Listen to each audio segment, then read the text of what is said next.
A continuación, en Poder 97.1, tu hora informativa. Entrevistas e información para nuestra comunidad. Y ahora con ustedes, Ida Pérez. Buenos días, mi gente de Rochester, y bienvenido a su hora informativa. Mi nombre es Ida Pérez y para mí es un verdadero placer poder estar con ustedes en esta mañana. Su hora informativa es un programa que les trae información importante que esperamos que los inspire a una mejor calidad de vida para usted y su familia. Cubrimos información sobre los campos de salud, educación, empleo, vivienda y muchos otros temas más que nos afectan como persona y como pueblo. Su hora informativa está aquí todos los sábados de 10 a 11 de la mañana. Nos alegramos muchísimo de que estén aquí con nosotros en el día de hoy. Hoy tengo un invitado muy especial, el Superintendente del Distrito Escolar de Rochester. So I was just saying, that I'm happy that everyone is with us today and this morning, and that I have a special guest, the superintendent of the city of Rochester City School District. So I'm going to ask you to introduce yourself, tell us where you're originally from, and how long have you been here in Rochester? Well, buenos dias. Thank you very, very much for having me today. It's important that I'm here and that I'm able to have a conversation with you today to talk about our school district and how we might be able to partner as school, home, and community to be able to address the varying and evolving needs of our children. So I'm very appreciative of being here today. My name is Eric Rosser. I'm the superintendent of Rochester City School District. I've been here since July 1st. I'm originally from Cincinnati, Ohio, but I'm not foreign to Western New York. Okay. Spent a number of years in Buffalo. In fact, I spent about 23 years of my life in Buffalo, more than any other place that I've ever lived. So Western New York is home to me, and it's good to be here. Yeah, awesome. How do you like Rochester so far? I love Rochester. I love Rochester. My wife and I speak frequently about all of the beauty that Rochester has to offer. We enjoy, being able to go to the many festivals. We enjoy being able to go to the various cultural events. We enjoy just being able to enjoy good food as well. Yeah. I have not tried one of those garbage plates, I think they call them. I haven't tried one of those because I am very fearful that if I eat it, that I'll walk away with a tummy ache. So, but or that you want to go back and get another one. Well, that too. And I need to be losing weight. I need to be losing weight, not gaining it. And I always like to ask that question because people complain all the time about Rochester. But yeah, we have people like yourself, right, that comes to Rochester, loves it, ends up staying here and make Rochester their home. Yes. And so I like to, again, ask that question because people need to stop complaining about Rochester. Yeah, no, Rochester has a lot to offer that many people, just don't realize is here. And it's very difficult sometimes to really appreciate, what is home when you think about other places. But I will share with you, I've been in a number of different cities. I've been in Atlanta, Buffalo, Washington, D.C., Cincinnati, Ohio, Cleveland. I was last in Poughkeepsie, and I will share with you that Rochester is a fabulous city. Cool. Awesome. Well, thank you for that. You're coming into this new position. You've only been here for a couple months. We consider those of us, right, that have been here in Rochester know that it's been a tough position to fill, right? We've had way too many superintendents in the last couple of years. And we just don't understand why that happens, right? People come, they're very excited about the position, and then they're gone. And then we have to start all over again, right? It's not fair to us, as a city, definitely not fair to the children and the families. So what do you bring that may anchor you here for a while and really make a difference and an impact for our district? Well, many people don't understand when I say this, but I really enjoy challenges. In just about every position I've ever assumed as an education leader, I've been in a challenging situation or a challenging district. And I seek those type of opportunities out because for me, I get great satisfaction in being able to resolve challenges, recognizing that Rochester has been a place where there's been great challenges for years. When I prayed on this, about this position, I was comforted with knowing that if I was selected as superintendent, that I would be able to come in and fight for the needs of our children.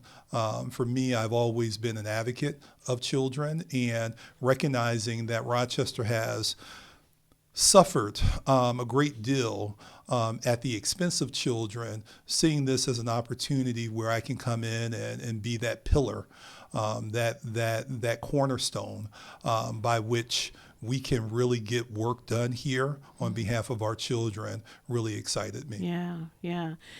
We've had a very large population of Latinos move into Rochester, between Hurricane Maria and then the immigrants that have come. So those numbers continue to grow, right? And as these families continue to establish themselves here in Rochester, they're going to do the same thing like my family did back in the 60s, that my dad came first and then brought his other 7 siblings. And so we just see this population continuously growing in our community.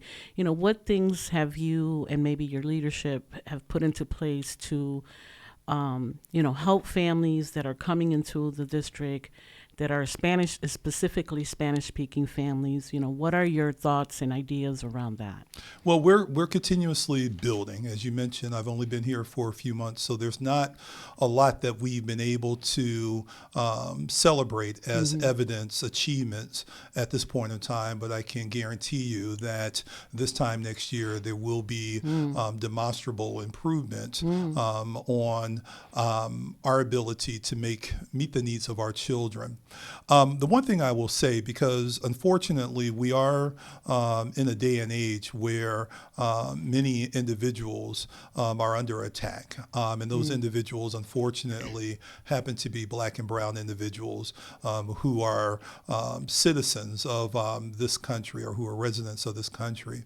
And it's very important that as a leader, and particularly a school district leader, that I do all that I need to do with bringing school, home, and community together to address the needs of our children, be it our bilingual children, be it our monolingual children. It's extremely important that if we are very interested and invested in what happens to our country and our future, that we make the necessary investments in our children who will one day be our citizens and our leaders of our community. Right. You said by next year we'll see some changes. What are some of those changes that you foresee? So one of the things that we recently announced as a part of our budget priorities is to make greater investments into multilingual education and supports. So right now we're evaluating what might we be able to do to layer additional supports, not only to our children, but also to their families as well. So we are right now developing our budget for the 26-27 school year, and we're looking for ideas for how might we be able to layer additional supports and services to our families who are bilingual. And will those services, you're saying you're looking for ideas and things like that, would that include maybe partnering with some of the community? Almost certainly. And what would that look like? What are some of the things you're looking for? So let me share an interesting statistic that we don't always take into consideration when we talk about school. So most people think that schools are the panacea, the space where children will go to receive all that they need in order to maximize their potential. There's some interesting data that really drives my work and my understanding about why it's important for there to be a school, home, and community approach. And the data speaks to the amount of time a student is in the community between kindergarten and 12th grade. That data indicates that 80% of a child's waking hours between kindergarten and 12th grade is spent in the community, whereas only 20% is spent within the school.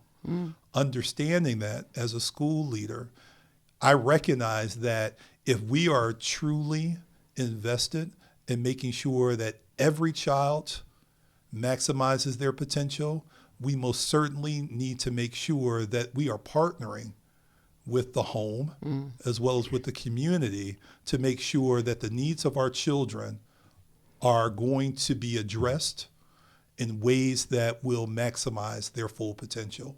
So for me, it's natural that in our development of programming and supports that we include not only children's home, but we also include the greater community. You know, I know that, for example, Ibero, we still have a partnership with the city school district because we have UPK classrooms that are at Ibero's Child Care Center.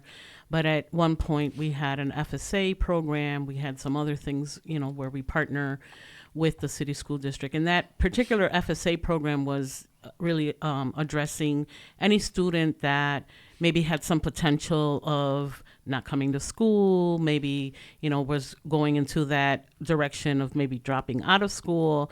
And so those FSAs worked, based on the recommendation that maybe a counselor or a teacher gave them about a student, and they would work very closely with that student and their family. Unfortunately, that has ended. We don't have that anymore. But we saw a good numbers, in increasing the attendance of those students, increasing the involvement of the family with the school, because we kind of became that bridge, right? Especially when it came to language, we became that bridge for those families. Are those still some of the things that you're thinking about? Maybe it not be that particular program, but something like that, where people that are accustomed to doing that type of involvement and doing home visits and, all these different things that sometimes, teachers, in spite of their good intentions, may not have time to do home visits. Right. The staff there may not have time to do home visits. Like, what are those the kind of ideas that you're looking for, I guess, is my question. I just gave that one as an example, but it could be other ones, right, that you may have in mind. Most certainly. We're looking at all avenues to be able to support our children. We do not want to leave any child behind. It's important that as a community that we recognize what our strengths are, and we also recognize what our weaknesses or where the gaps exist. And as an educational leader, it's my responsibility to make sure that where there are gaps and students being able to maximize their potential, that I'm leading the school district. I am working with community-based organizations. I am supporting what's taking place in the homes to make sure that those gaps are minimized so that all children can maximize their full potential. Yeah. I want to talk a little bit about attendance, and I know that you guys have the Strive for Five. As a early childhood educator, my thing when I was the director for Ibero's Child Care Center for 20 years, my whole thing with parents was, this is preschool, but they still need to come to school every day, right? Exactly. And so we always try to aim for at least, 85 or 90 or 95 or 100. I prefer 100, right, percent of attendance rate. And helping parents understand the importance of that. I know that, the more kids miss schools, the less they're going to learn. So can you tell us a little bit about that? What are some of your concerns that you see already with attendance? What are some of those barriers, and how are you going to work towards those? Thank you very much for the question. Attendance is an extremely important element of a student being able to, number one, understand what their potential is, and then secondary to that, and just as important, for them to be able to maximize their potential. If students are not in school, they can't be exposed, or they're not exposed to a high-quality educational experience. Right. Unfortunately, in Rochester, last year, the school district had over 60% of its student population determined to be chronically absent from school. Wow. That's alarming. It is. And unfortunately, a large portion of that are our Spanish-speaking students and our students with exceptionalities and others. However, it's important that in anything that a parent or a community member does is that they encourage consistent daily attendance for all of our children, pre-K through 12th grade. And the reason why it's important, particularly at the elementary level and the pre-K level, is because we want to establish those good habits. And just as importantly, during those early learning years, our students are developing the foundation by which they most certainly will continue to excel in school all the way through 12th grade. Right, right. So what that translates to is that if students are missing a great deal of school at the elementary level, they're missing some of the foundational learning that will better guarantee their success all the way through high school. Right, right. I receive information on Attendant Works, and it says, that if a child misses the first month of school, like if they miss a day in the first month of school, which is September, Right. that's an indication that most likely they're going to miss other days throughout the year. And so, like for us, when I learned that a couple years ago, that first time that kid misses, we're calling that parent, we were trying to bring this information and say, hey, your child needs to be in school. So what type of things are you guys doing already to kind of remedy that? Because you immediately have to call parents and find Right. out why is this child not in school. So with the Strive for Five campaign, the Strive for Five campaign is really an opportunity for us to be able to broadcast to the larger community the importance of school attendance. We had a great kickoff with the Strive for Five campaign. And what we're seeing as it relates to the data, we see that there is approximately a 2% increase in attendance over last year during the same period of time. Now, we do recognize that here in Rochester, in Western New York, we do experience something that we call winter, and that typically attendance goes down when there's inclement weather. What we want to encourage our children and our families and members of our community is to continue to persist with attending school, and that no matter what the weather conditions might be, that being in school every day is going to lead to greater success once our students graduate from high school. Yeah. So as a part of that campaign, of course, we have lawn signs that are out there. We have PSAs that are out there. We have schools who are doing their little videos of celebrating and speaking about the importance of attendance. Each of our schools this year, they have attendance teams, and those attendance teams are working to make sure that if any child is not attending school on a regular basis, that there is that reach out to the home to determine what is keeping that child from attending school, and how might we as a school district be able to support the household to better guarantee that child will be in school every day. So those are some of the things that we are putting into place. We do have an attendance team, and the attendance team is really there to support families and support children. Some people think about the attendance people as being those old school truant officers chasing kids and screaming and yelling at parents and children about the law and how they need to be in school. Right. We sort of changed our mindset from the old truant officer mentality to being an attendance team that is there to support our children and there to support our families. We recognize as a school district that many of our challenges, or many of the challenges that parents face, are not because they don't want the best for their children. It's just because of the life circumstances that they encounter. And while recognizing that it is difficult being a parent in 2025, it's difficult with being a citizen in our country in 2025, it's difficult to make ends meet based upon the economics of our community and of our country, we recognize that parents do also need support. And we are here to provide those supports as best as we can, even if it's linkages to other community-based organizations or governmental organizations. Our attendance people are there to make those linkages so that parents can then remove those barriers that may be preventing their children from attending school on a consistent basis. Is transportation part of the issue as well? And talk to us a little bit about that. Yeah, transportation is part of the issue. Transportation, as we think about, we no longer have what we call neighborhood schools in many instances, particularly at the middle school level and the high school level. Of course, at the elementary level, kids can still walk to school. However, given some of the challenges that our communities present, sometimes it's not always safe for children to walk to school.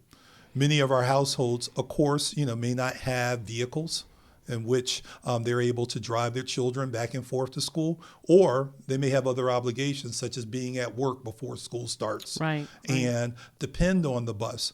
So we are working to improve our service, our busing service to our families as well, so that our children and our families have more dependable transportation to and from school. I know that charter school, for the district can be a challenge as well. And there's some really good charter schools out there. And what I've The noticed... Rochester City school districts are better. Okay. Schools are better. Okay. Well, one of the things that they do, and I'm not sure if some of the schools do this because I don't know, so I want you to be able to answer this for me. But one of the things that the charter schools have been doing and have been doing for a long time is that they have this like before, opening at 7:00 in the morning, and sometimes not dismissing kids until like 5:00. And so it kind of gives parents, and I know for a fact that that's been, kind of like the draw, right, for some parents. Oh, okay, I don't have to worry about before and after care. I don't have to pay anybody to put my kid on the bus or whatever. I can just drop them off at the school in the morning, and either pick them up later in the afternoon or have them, But I also saw that, and again, coming from an early childhood perspective, I'm like, wow, that's a really long day for a kid, right? To be in a school from 7:00 till 5:00, and they get on a bus and they don't get home till 6:00. Like, that's a very long day. Are there schools that receive kids earlier in the event that parents do find themselves with situations like that, the kid can't get a bus, but they have to be at school at a certain time, but the parent has to be at work what are some of those things that you may be looking into? So one of the things we're looking into is expanding our community school model. Okay. And community school models provide greater opportunity for there to be before, after school, as well as Saturday and summer programming. In fact, prior to coming to 97.1 FM. This morning, I was meeting with a staff member, and we were discussing next year's budget and how we need to place into next year's budget greater opportunities for there to be before, after school, Saturday, and summer programs for all of our children, particularly those at the community schools. So what we're doing with the community school model is really looking at ways in which we can provide greater supports, not only for our children, but also to parents and households. We want to make sure that each of the schools that are designated as community schools are beacons for those communities to be able to find the services, the supports that are needed. We're in the process right now of planning and putting the foundation down for the school district's first community school parent center. That parent center will be there to provide great opportunities for our parents to be able to seek services and support. So let's say, for instance, a parent is facing eviction and a parent just does not know where to go. The bureaucracy that exists throughout our community and our governmental agencies is intimidating for our families. We will have members of our Office of Parent Engagement located at this parent center to be able to provide navigational support to our families. So if there's an issue, let's say with eviction, we want to establish partnerships with local legal entities so that they can provide that information as to what a parent needs to do or a family needs to do for free. Let's say, for instance, a family is challenged with not having enough food over the weekend. We want to make sure that this parent center has a food pantry where those families will be able to come, no questions asked, and get whatever they need to make sure that there's food on the table. Let's say, for instance, there's a parent who's seeking a greater opportunity professionally, and they're looking for a job. However, in their household, they don't have internet. We want to provide access to free computers, free internet, printing services for our families. Or let's say, for instance, in the upcoming election a few years from now, that more of our families want to be involved in their civil rights of being able to vote and vote for a leader who's going to represent them and who are going to support them in everything that they do. We want to provide our parent centers as a place where they can do voter registration as well. Cool. So there's going to be a lot that's going to happen at these parent centers. Community-based organizations are going to be also offered an opportunity to come in and provide workshops for families. We've been having conversations with a local entity who's very much interested in supporting our families by providing financial literacy courses, being able to provide workshops on pathways to be able to own a home, and a number of different things.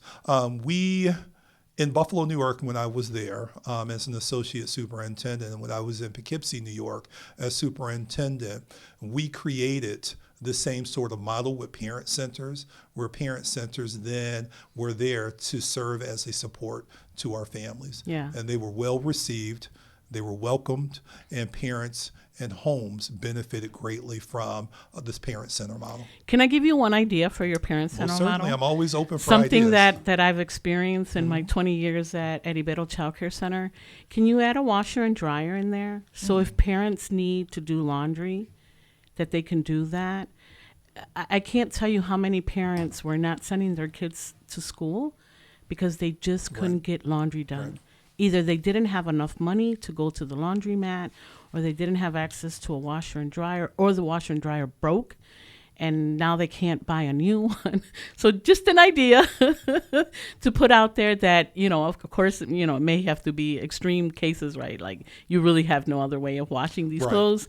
But something to think about, because I remember us even giving out, and maybe it's not so much that they don't have the washer and dryer, it's that they didn't have enough money to go and buy detergent. Right. You know what I mean? So things like that sometimes we take for granted, that's really all they need. But they're so, prideful that they don't want to ask for stuff like that, or they don't want to say, well, I didn't have soap, to wash my kids' clothes or whatever. So just an idea that, they're stackable ones that you could put and make it available to them, because sometimes that's what deters parents from sending their kids to school. Yeah. Or even young people that are already doing their own laundry, and now, mom says, I don't have money for detergent. Exactly. Or I don't, the washer broke and I don't know what to do now. So those type of things where even the kids themselves can go and do the laundry if they needed to. But just an idea for that. No, and I appreciate the idea. One of the things I want to encourage our entire community to do is to share with the school district, or share with me, those type of ideas, because what I share with folks is that while I am superintendent of the school district is not owned by Eric Rosser. And while we do have 7 board members who represent the community, the school district is not owned by those 7 board members. Yeah. The school district is one of the community, meaning that the community should be sharing and should be influencing what happens with our children, what happens in our schools. So I encourage community members, I encourage families to share ideas about how might you be able to share with the superintendent and the Board of Education, how might we be able to increase the supports and services that the Rochester City School District provides? How might we be able to create new services and supports to be able to support parents? Yeah, and maybe it not be that you have a washer and dryer there, but maybe you have a partnership with a laundromat. Exactly. Right? That'll give maybe one day out of the week or something where, or maybe a number of families that can come and wash for free. I don't know, but all I know is that sometimes laundry is what's getting in the way between that child being at school, right? Exactly. So I love my people.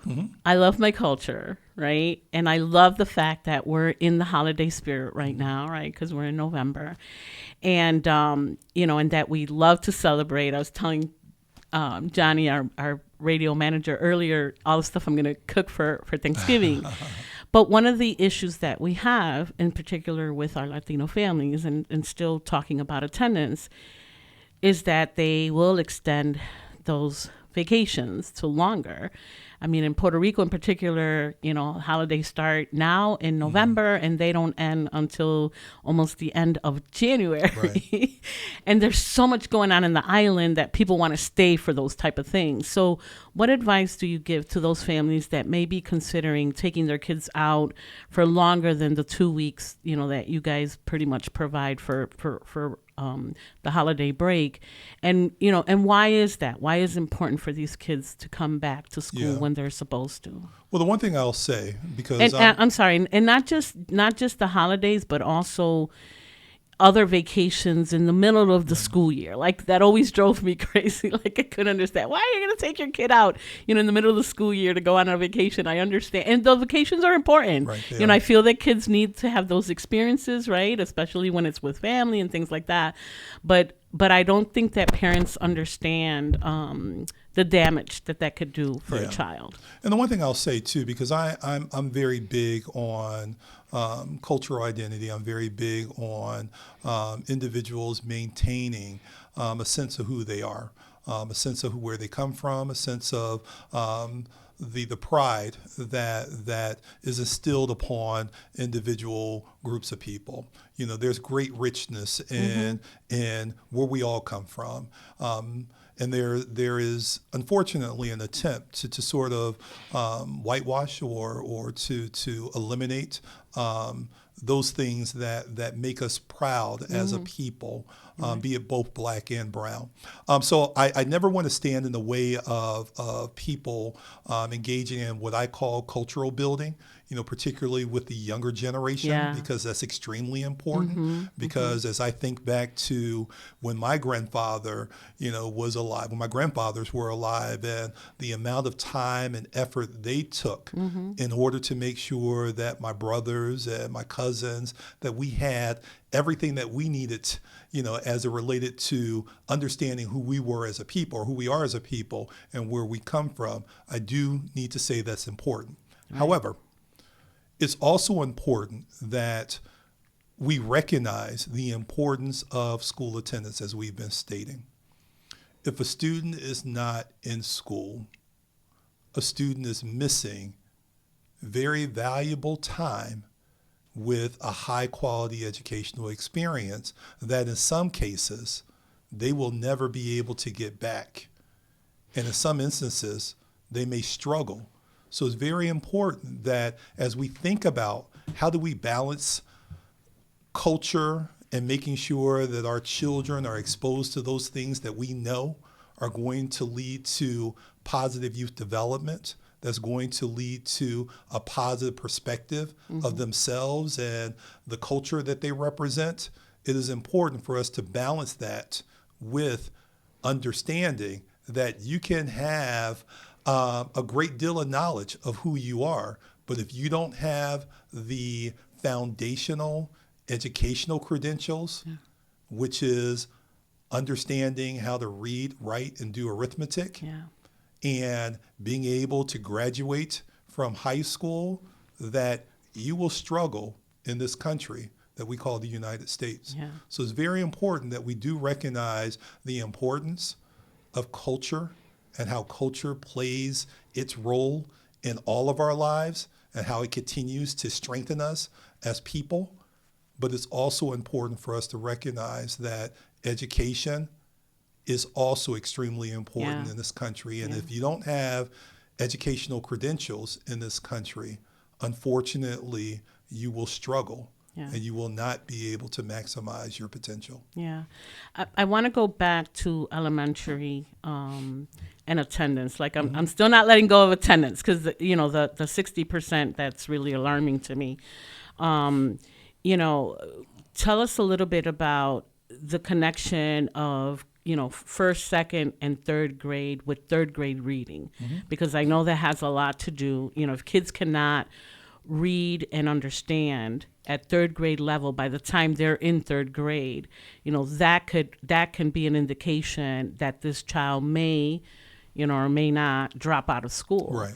And I think what happens in third grade is, one, they're reading to understand, right? Before they're reading, but really here they have to read to understand, to be able to read things and answer questions and, based on their schoolwork. Also, it's an awkward age, right? Because kids are more conscious of themselves. They worry more about what other kids say about them. So if they're not reading well, they may not feel comfortable being in school, or maybe they're bullied or made fun of. So tell us a little bit, because I don't think parents really understand the connection between third grade reading level at third grade. Right. So I'm going to start really with something that not everyone really talks a lot about, is that the educational success, or the success of all of us, starts prenatal. Mm-hmm. There are things that parents can do, and there are things that parents are doing to prepare their children to be successful.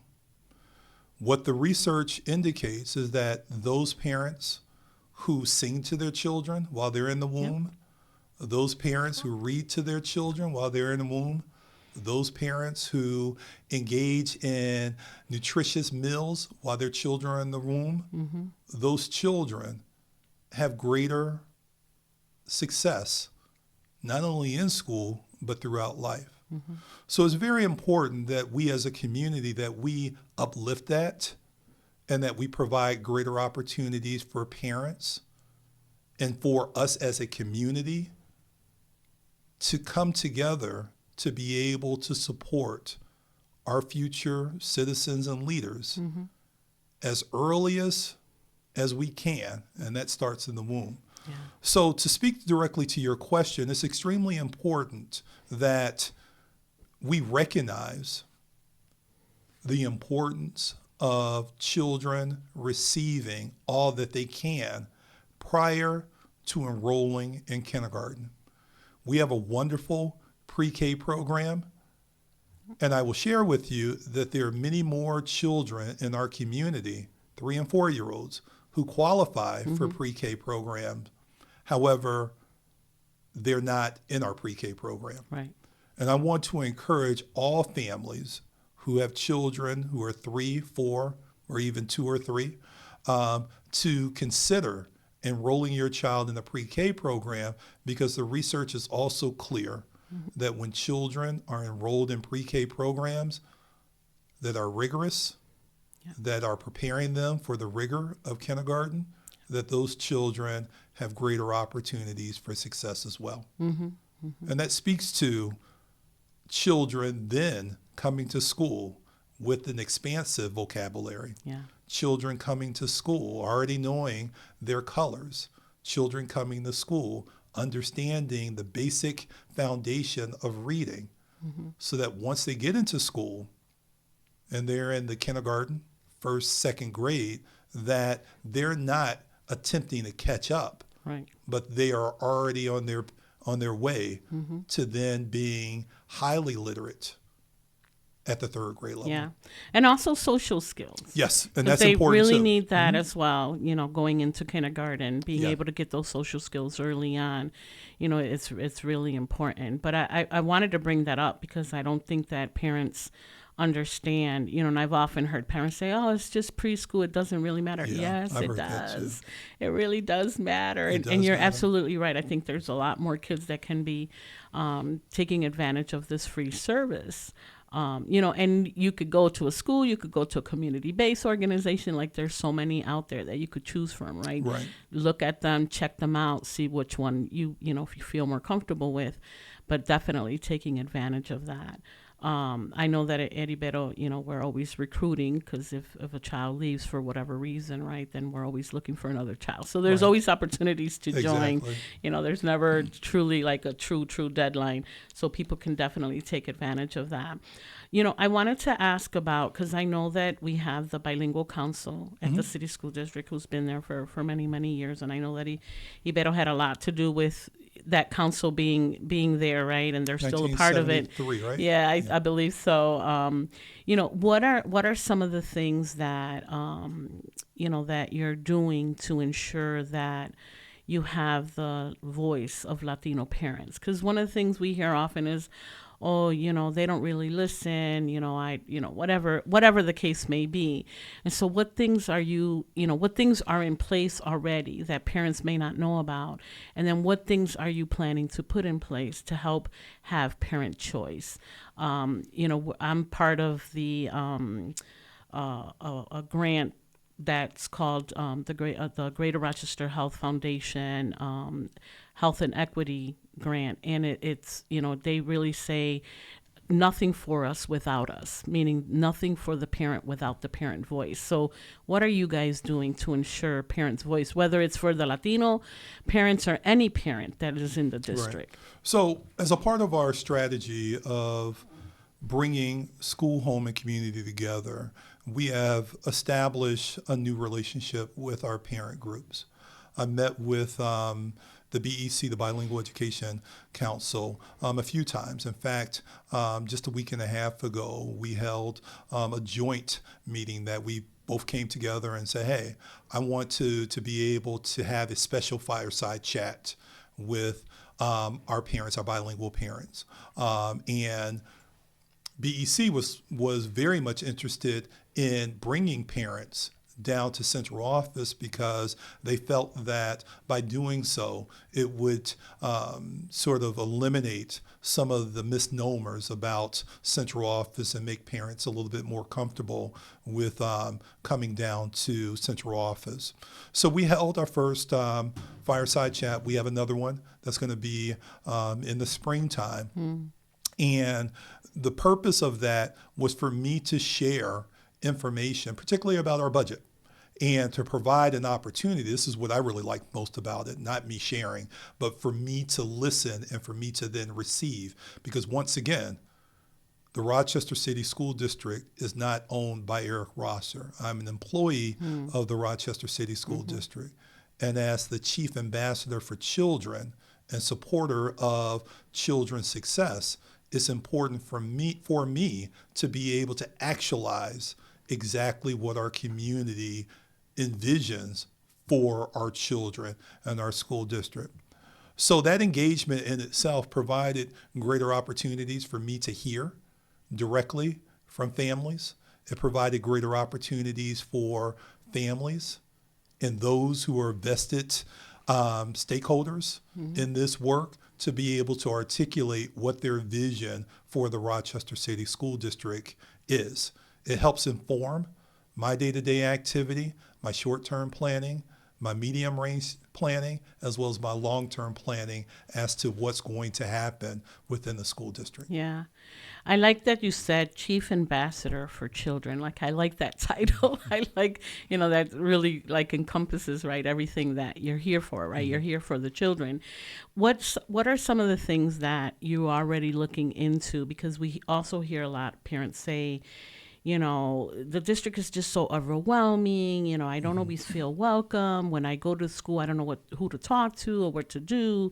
What are some of the things that are, what are things are in place now that parents may not know about? Like, when you go to the school, who do you ask for, right? Because you may not necessarily have to speak to the principal. I mean, you could if you want to, but who's the key person that people should go to when they go to a school? And what other things are you looking for to ensure that parents really truly feel welcome in the schools? So within the Rochester City School District, there are a number of great things that are currently underway. And I won't take credit for these things because these things have evolved in the Rochester City School District over time based upon what people have shared with the school district and based upon just general need. So in each of our schools, we have a parent engagement person, a person who is there to support families. So particularly at the elementary level and the middle school level. So if there is a parent who's seeking support with helping to navigate the complexities of the organization, then there's most certainly a person in each of our elementary schools and middle schools to be able to support families that's titled parent specialists. Those parent specialists are there to identify, how might they be able to better support our families. The one thing that we are doing is we are making greater investments. We will be making greater investments in how parents feel when they come into school. We want to make sure that all of our parents and our students feel welcome In fact, when we asked our community to highlight some of their priorities for the school district to invest in this upcoming budget, that was one of the areas that our community resoundingly indicated that they would like to see better supports in making sure that our families are feel welcome, and our students feel welcome in each of the buildings. So one of the things that myself and my team are currently doing is looking at ways in which we can, once again, actualize, make that vision come to life, bring it to fruition, so that next year, as a part of our budget, that we are placing some financial resources to make sure that that's in place for our families. Yeah. You know, we haven't talked about budget, but we know that, you know, everyone is concerned with the city school district budget. You know, we've heard that, you know, at some point teachers weren't getting paid and things of that nature. You know, what are some of the things that you see already, right? I mean, you've only been here for a couple months, but I'm sure you've studied the district. You probably did your homework before you came here, you know, to ensure that this is the job that you wanted. What are some of the things that you see already that you can make changes in to better that budget? I know that we've had a lot of schools that have closed. You know, I know that we also have a lot of schools that may not be used to the full potential. Right. So what are some of those things that you see already, and what are your plans for those? Okay, so let me address the issue with school closures. Schools are closing because Rochester City School District is losing students. If our community is truly wanting schools to remain open, then we need to encourage more families to enroll in the Rochester City School District, to be able to make sure that those great edifices in each of our communities don't then become barren or empty. Right. We want to make sure that each of our buildings are comprised of students, staff members in each of our communities, so that our communities can continue to thrive. As it relates to my research on the budget, we have some challenges that we're anticipating facing, particularly with the administration at the federal level, sort of taking a different approach to education. As we've heard, you know, there's a dismantling of the Department of Education, U.S. Department of Education, in which there are a lot of supports that are provided to school districts, not only here in Rochester, or in New York State, but across the country, that we are losing. We're also anticipating that this is the prelude of a loss of, or a reduction of federal funding to support schools. So we're bracing for the impact of what this may look like for the 26-27 budget. And we also recognize that while Governor Hochul and our local state delegation is extremely supportive of education, we do recognize that the reality of the financial situation of the state may also have implications to how schools are funded for this year.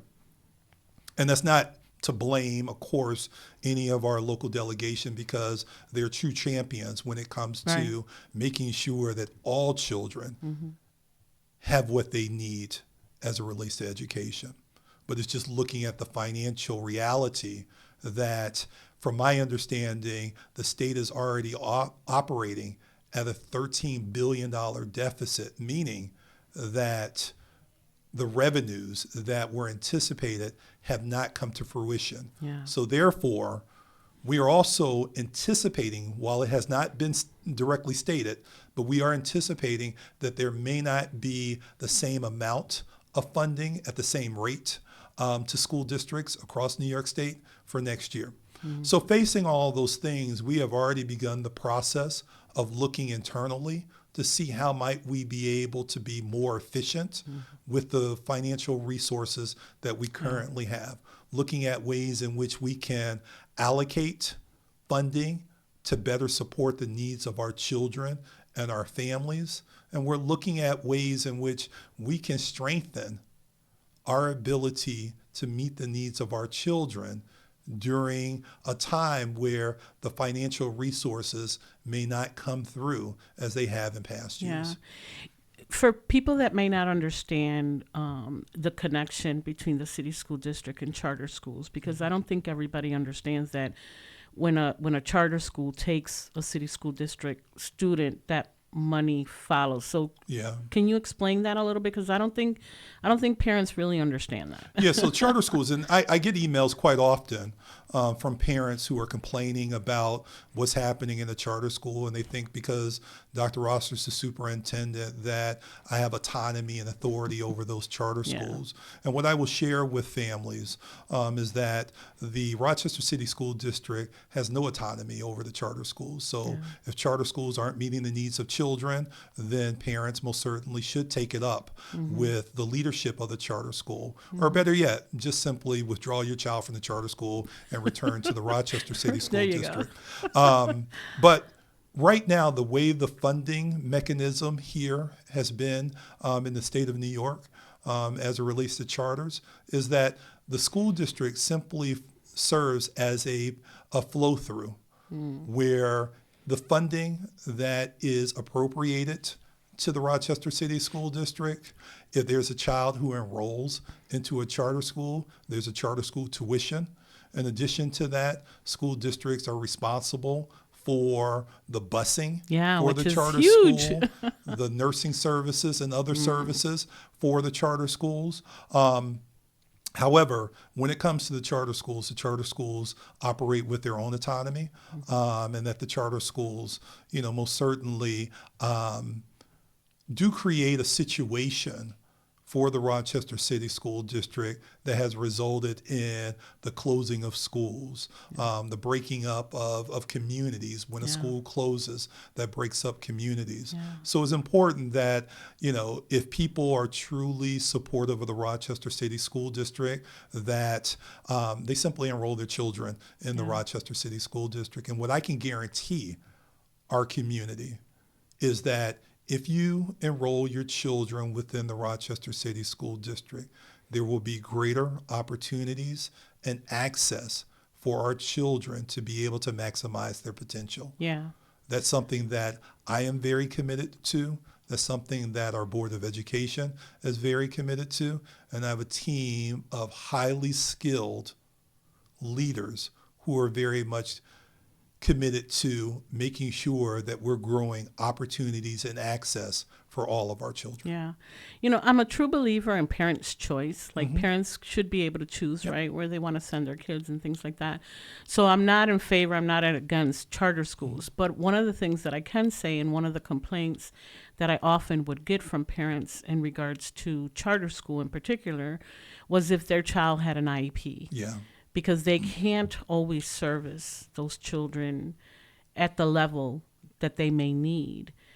So my advice to that is, if you have a child with an IEP, you might want to keep them in the city school district, because you're going to make sure that they're going to receive the services that they can. Because I've seen a lot of parents go to the charter school and then have to come back to the city school district because of the services that they're lacking for children with, and the more severe, right, are those needs, the less they can service those families. So just something to think about, right? I'm not saying do one or the other, but something, if you want the best for your kid, you want to go where the services are going to be provided. For students with exceptionalities, for our L students, students who, of course, who are new to the country, also benefit better when they're a part of the Rochester City School District, given the fact that we're much more of a larger entity. We have over $1 billion budget, which means that we have greater resources for our children than some of the smaller charter schools. So as I mentioned, and I'm not anti-charter school, you and I are peas in the pod. I truly believe that parents need to make sure that their children are enrolled in institutions that are going to address their needs. And I'm not saying that the Rochester City School District can address their needs, because I'm confident that we can address their needs. We just have to work together to identify what those needs are so that they can then be addressed. Right. However, when it comes to charter schools, of course, the funding model in New York State is not something that is a benefit to places like Rochester, Buffalo, and other places that have a large concentration of charters, because what happens is that in many instances schools are closing, communities are being broken apart, and it's really not beneficial to the greater community, in my opinion. Right, right. You know, if a parent wanted to get a hold of your office or of you, how can they do that? They can most certainly on the website. There is my contact information. I believe the email address is superintendent's office at rcsd-k12.org. Yeah. Yeah. Can you repeat it one more time? Yeah, superintendent's office at rcsd-k12.org. Okay. And there I encourage, as you've provided that wonderful opportunity, that wonderful suggestion about washer and dryers and parent centers, I encourage all of our families to email me with ideas about how might we be able to support at a larger level, more deeper, more meaningful. How might we be able to support not only our children, but the homes as well. And I also want to say the city school district can't do it all. No, like not you at guys all. can't do everything. So I also want to suggest any organization out there that can provide a service for a family, you know, to also contact you and say, hey, we're here, we can do this. You know, if there's a laundromat out there, a laundromat owner that's listening and say, hey, you know, I'm willing to give you, you know, 20 you know, free washing for 20 families a month or something. I don't know. Keep in mind too, you know, I'm just speaking to the laundry owners, that you can use it as a tax write-off. So it can be helpful. So it could be start helpful. thinking about ways in which, you know, you might be able to support not only the school district, but also support your efforts with being a business owner. And even your own community. Let's say you say, you know what, if they live in my zip code, right, I can service this amount of families on a monthly basis or on a weekly basis or whatever. So you don't have to open it up to everyone. You can decide, you know, this how many miles away from my laundromat, you know, type of thing. And that's one way to service the community. But any agency out there that you know, has an idea or has a way that they can support families, or when you create these parent, what did you call them? Parent centers. Parent centers, you know, maybe they could be there certain days of the week, you know, helping and providing information for parents. So definitely I feel that the invitation is open to anyone in the community that have some ideas for the district. You know, I again, you know, we've been a partner with the district for many years. Like I said, we've had the UPK program in our center. When I first started at Ibero, we had one classroom, and now we have like 7 classrooms. So I'm really proud of the increase that we've been able to do and the way that we've been able to service families, you know, and I wish it all the best. Is there anything else that you want families to know before we close out? Like, is there any information, or if you can ask families one thing, you know, to help move the district forward, what would that be? It's really me just sharing with families and just reiterating what we've been talking about, is that the school district is not only here to support your children, but the school district is here to support you. We recognize that in the home, the stronger the household is, the better outcomes are there for our children. So we want to not only make great investments in our children, but also where physically and legally possible, make investments in our households, because we recognize that if a child is growing up in a household where the parent does not have to worry about putting food on the table, there is a home library for the children to be able to access reading materials, that the child is supported in these very crucial stages of their early lives, where they're developing the foundation of who they will become, you know, starting prenatal all the way through high school, that our community will be stronger. Some of the challenges that we face, particularly in the area of intergenerational poverty, will be minimized and potentially eliminated, based upon our working together as school, home, and community. So my message to families is that, where needed, please feel free to call upon the school district, and we will support in the ways in which we're capable of doing. Mm-hmm. This is a partnership. This isn't about the school district, being the parent of your child from kindergarten all the way to 12th grade. This is a partnership on us working together so that together we can identify ways in which we can support your individual child so that they can then have what they need in order to be successful. And not just a partnership, but a relationship, right? Correct. With the school where your child goes to. We thank you so much for being with us this morning. I mean, I feel like there's still other things that we need to talk about. Maybe you can come back. If I can come back. Yes, absolutely. Because I think as things get closer to the spring and summer comes around, we need to talk about summer loss and summer programming, because that's a big concern for myself too. Making sure that kids are ready when they go into the grade that they're going into. And it sounds like you have some great ideas in ensuring that all kids get something in the summer. So definitely we want to have you back. I like to end the show by asking if there's a phrase or a saying that you grew up with that still resonates with you today. And I'm hoping that you have one. I do. And this is kind of, it's good. It's good timing, because my mother, she just texted me right before I came on the show saying that she was at the airport. She's coming up to visit my wife and I for Thanksgiving. Oh, nice. So my mother would always say to me, particularly in my younger adult years when I faced a lot of challenges with trying to understand what my role, what my path in life should be. And what she would always say to me is, Eric, press on.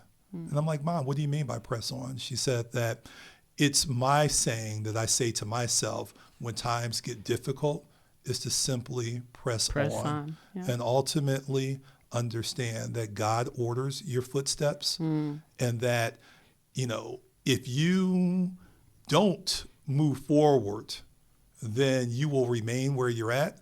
But the situation that you're in. Don't get stuck. Right. Don't get stuck in the situation that you're in. God is developing strength for you, and it's important that you press on. So what I would say to our communities, particularly during this holiday time, because sometimes, holidays isn't always joyful and it's not happy for everybody. It's not happy for everyone. That during these difficult times and, when the skies become more gray here in Rochester, just to continue to press on, because we know that after the gray skies and the winter goes away, that one of the best places in this country to be during the summertime and early fall is Rochester, New York, because it's so beautiful. It is beautiful. It is. Thank you again for being here with us. We wish you the very best. Please let us know how we can support you and help you, because I know there's a lot to be done, and I feel like everybody has to pull their sleeves and help you in this manner. So thank you again for being with us. Thank you. Gracias a todos por acompañarnos en esta mañana. Lo esperamos nuevamente el próximo sábado de 10 a 11 de la mañana en Poder 97.1 FM, la única estación radial latina con dueños y operados por latinos, por la comunidad, para la comunidad. Esto ha sido su hora informativa, trayendo la información importante que nos inspira a una mejor calidad de vida. Que pasen una linda semana. Hasta la próxima, mi gente.